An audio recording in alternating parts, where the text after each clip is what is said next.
Hello from Palm Springs, Valerie Milano, the senior editor of the Hollywood Times, and I'm so happy to have my guest here today. I'm going to have him introduce himself. Thank you so much for joining us. Hey Valerie, Kevin Bass here. I serve on the board of directors at DAP Health. I've served on the board for many years, but I've been volunteering since the mid 90s, believe it or not, when it was Desert AIDS Project. And I've lived in the Valley since the mid 90s, and I sell real estate. I should say, I always say I sell real estate on the side. DAP is my full-time job, but it's not. I Yeah, volunteer at DAP, and I'm able to do it because I sell real estate.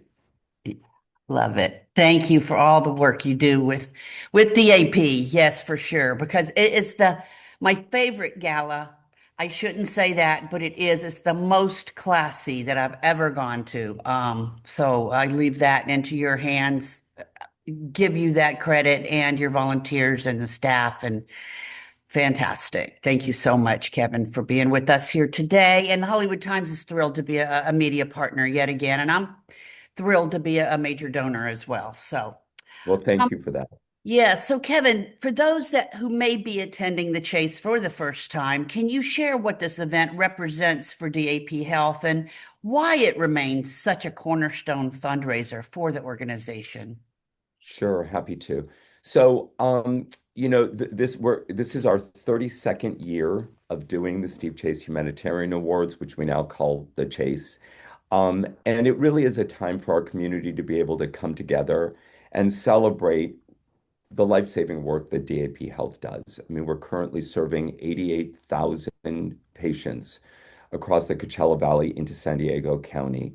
And when I say life-saving work, that's not an overstatement. You know, we are providing health care to 88,000 people that without us wouldn't have access to care. And so, the work is serious. The work is important. The work is life-saving. And once a year, we get together to celebrate this work. And we do it at the Chase, where we do get dressed up and we do have a really beautiful event. And it's a lot of fun. And this year is insane. Nobody laughed at me a year ago when I said, next year I want to do a night of Motown. Who doesn't love Motown?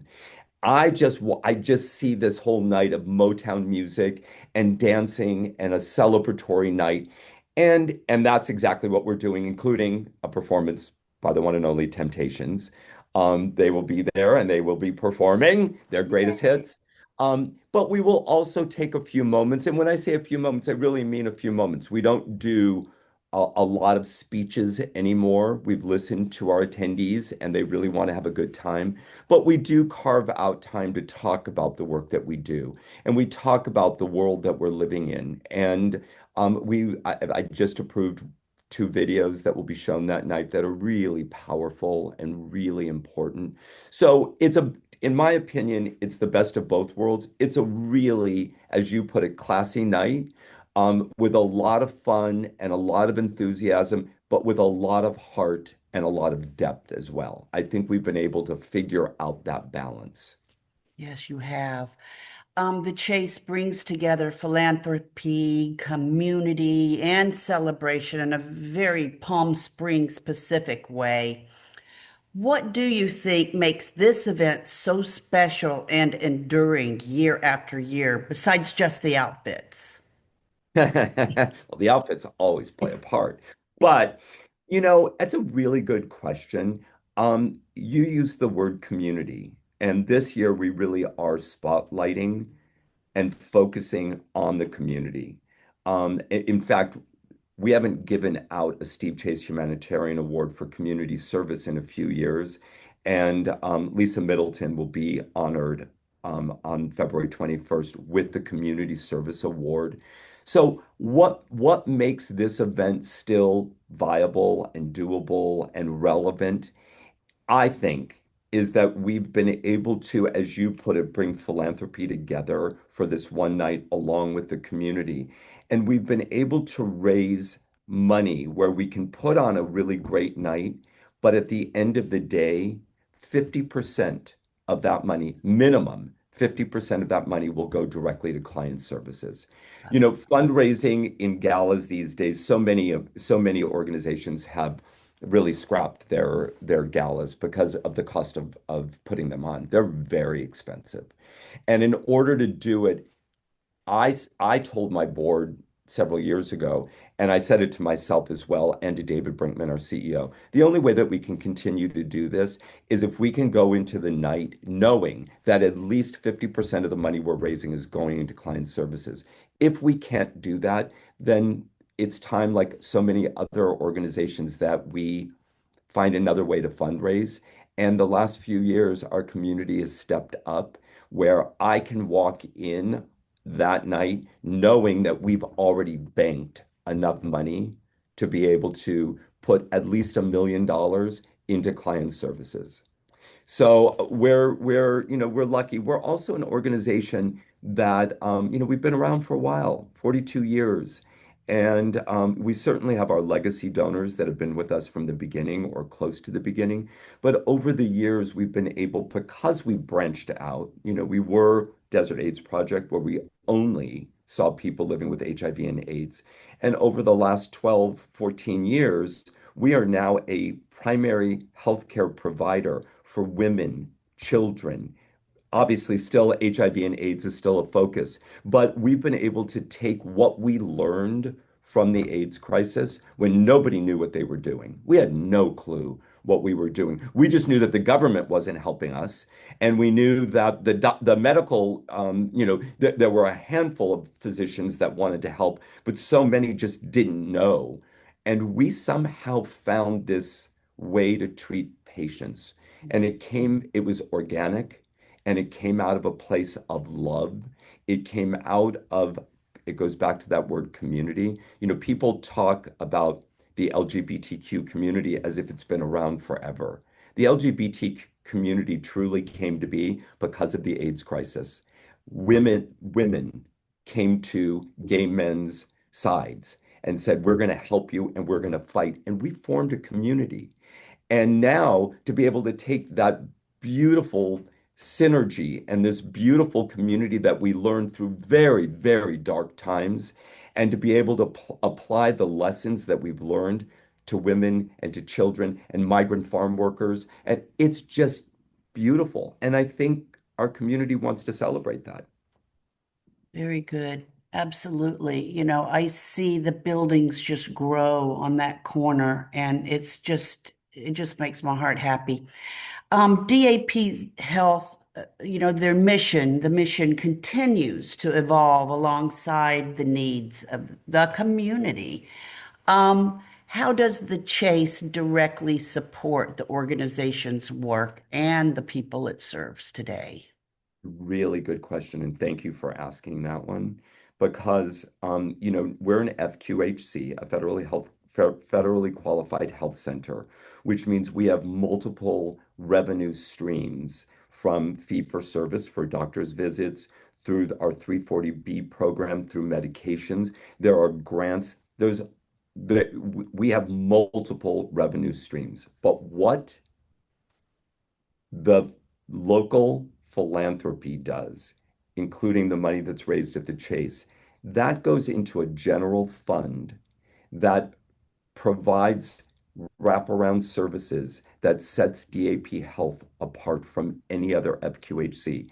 Because of the money that we raise annually, but the Chase is a big chunk of it, we're able to provide housing and food and yoga and massage and acupuncture, all of these wraparound services that most FQHCs don't even think of. And that's about treating the whole patient, not just an aspect of their healthcare. So it's important money being raised. Yes. And this event wouldn't be possible without the commitment of donors, of sponsors, and longtime partners. What would you like people to understand about the impact their support truly makes? You know, without sounding broad and without sounding, you know, untangible, the money that's raised truly saves lives. Yeah. It really does save lives. Now, are we curing cancer with the money that's being raised? No, that's not the focus. But what we're doing is enhancing a person's life because we can treat them for a flu or a cold or HIV or cancer or anything else. But if they're not housed and if they're not fed and if they don't feel the sense of well-being, none of that matters. None of the medicine and none of the treatment really matters if they're on the streets or if they don't have food in their cabinet. So when I say this money that's being raised is truly saves lives, it does. It Mhm. does. And every year the chase feels both elegant, as we've talked about, and deeply heartfelt. Um, my girlfriend drives as a volunteer driver for cancer patients since she's retired, and she loves the job she does. And she's always asking. She's talked to Matt Swearman over there about volunteering if ever needed. So I know that you guys help find ways of help having your volunteers help out that way. And I love that kind of work that you do. So looking ahead, what excites you most about the future of the Chase and DAP Health as a whole?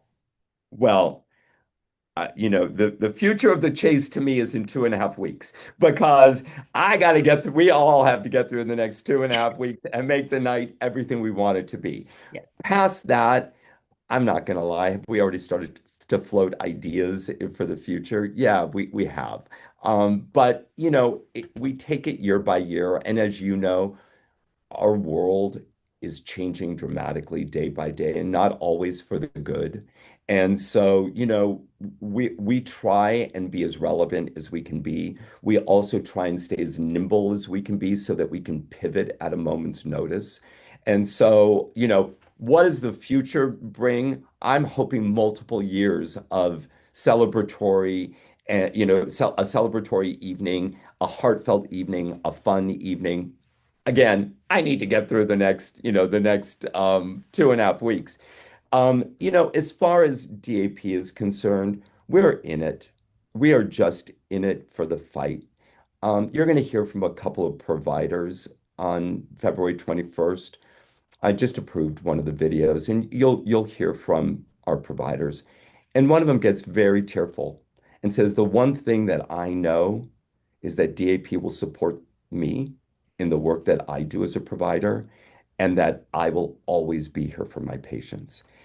I think that's the bottom line. DAP is not going anywhere. We're just going to continue to expand services when we can, and we will continue to fight the fight when there's a fight to be worth fighting, and there are a lot of them right now, unfortunately.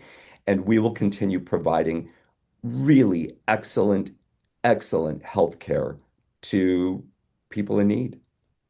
And you definitely do that. Yes, you do. And so on my article, I will have a ticket link for everybody watching this show today. And I know I'll be there. And I know I've heard so many others. I am sure you will sell out. I know in the past you've had Kristen Chenoweth and Barry Manilow, and you're going to have the Temptations. Who am I missing? Who exciting have you had in the past? Oh my God. It's funny when I look at the list of performers, Patti LaBelle, Liza Minnelli, Barry Manilow. Yes, you said Kristen Chenoweth.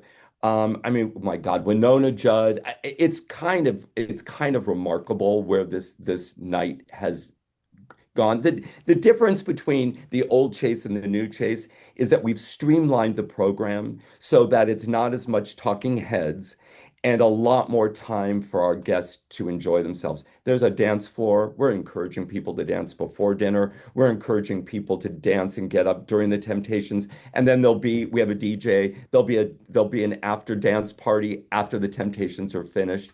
We want people just to have a good time, a really good time.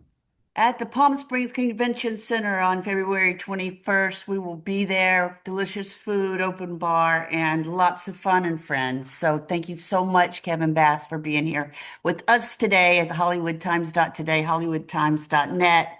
Can't wait to see you very soon. And should I say get some rest? Doubt that's Oh going to no, there's happen. no rest. There's no No. rest for the weary. No, no, no. I'm having too much fun. There's Okay. no time for rest. All right, sweetie. Have a great rest Thanks, of your day Valerie. here in Yep. beautiful Palm Springs.